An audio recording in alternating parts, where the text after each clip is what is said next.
The death of an unborn baby last week from the New South Wales town of Ballina piled tragedy onto stupidity in relation to border closures. I noticed that the Coalition and Labor are deadlocked at the polls nationally and support for the Prime Minister has fallen.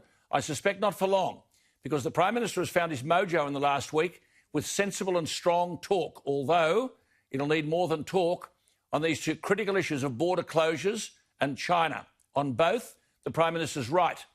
On border closures, the Premiers are pandering to polls, playing with people's lives and livelihoods for electoral purposes. It is contemptible behaviour. The High Court will rule on whether border closures breach the Constitution, but that'll take some time. For now, they remain closed on an uncertain timetable determined by Premiers and these chief medical officers, even though outstanding international authorities have argued emphatically against border closures. The World Health Organization has said they are, quote, not recommended in any circumstances. The Nobel Prize-winning biophysicist from Stanford University, Michael Levitt, has said the level of stupidity going on here is amazing. Lockdowns are a huge mistake. The 2015 700-page Biosecurity Act in Australia means the Commonwealth can use this piece of legislation to set down a single national regime of managing the movement and quarantining of people around Australia. The Constitution provides for a national approach. Scott Morrison, to his credit on this, has tried to avoid disagreement and dysfunction in difficult times. The risks of Commonwealth intervention are real. You're relying on decency to prevail over fear. Premiers have adopted the appalling strategy of dishonestly telling their electorates that they're keeping them safe with border closures. And people, out of fear, submit. I repeat again, not one politician has ever uttered the sentence, 99% of all cases are mild. Well, the hope on this border closure front may be the mums and dads. One wrote to me today about her son and people south of the Queensland border unable to see their children at school in Queensland. She talked about, quote, the mental anguish this cruel separation is causing.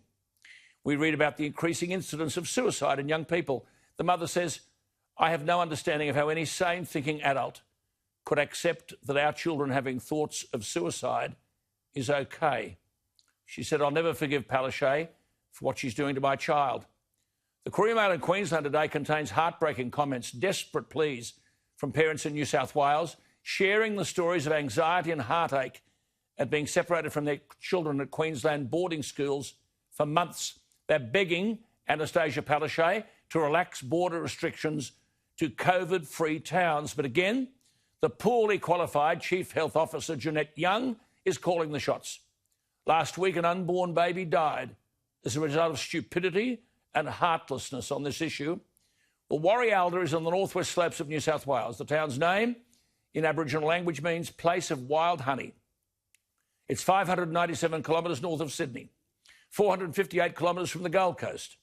They've never heard of coronavirus.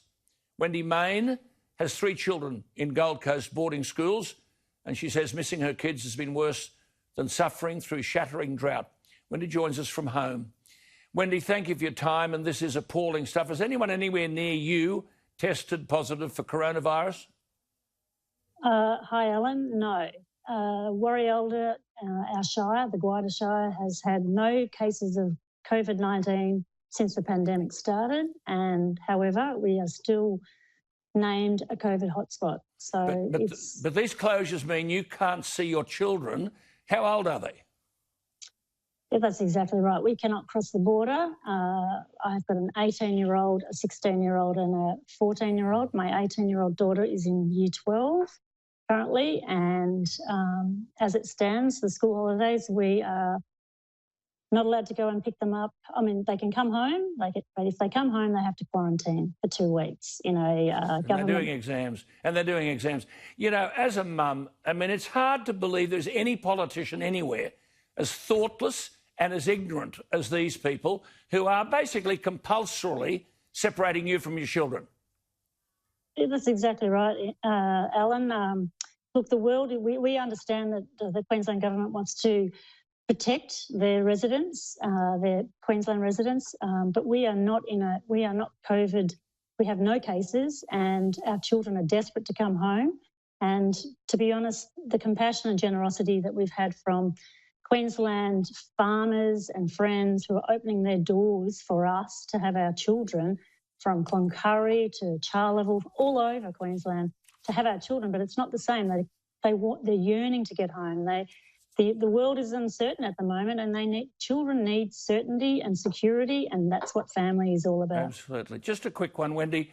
How does it feel that in Australia in 2020, no one seems to care about you and your kids and the trauma you face? Look, I think that there are some really good people. We're just hoping that the Queensland government will view our compassionate pleas, and look, we just want our children to come home, be at home for 2 weeks, and if we have to sign a statutory declaration to say that they will not travel throughout New South Wales, we will do it. We will test them for COVID. We'll do all those things just to get our children home. Absolutely. Well, look, I'll be speaking to someone after I've spoken to you tonight about all of this, Wendy. It's got to stop. Hang in there. We'll keep in touch. And thank you for talking to us tonight. By the way, to my viewers out there, I'll be writing about all this rubbish in tomorrow's Sydney Daily Telegraph.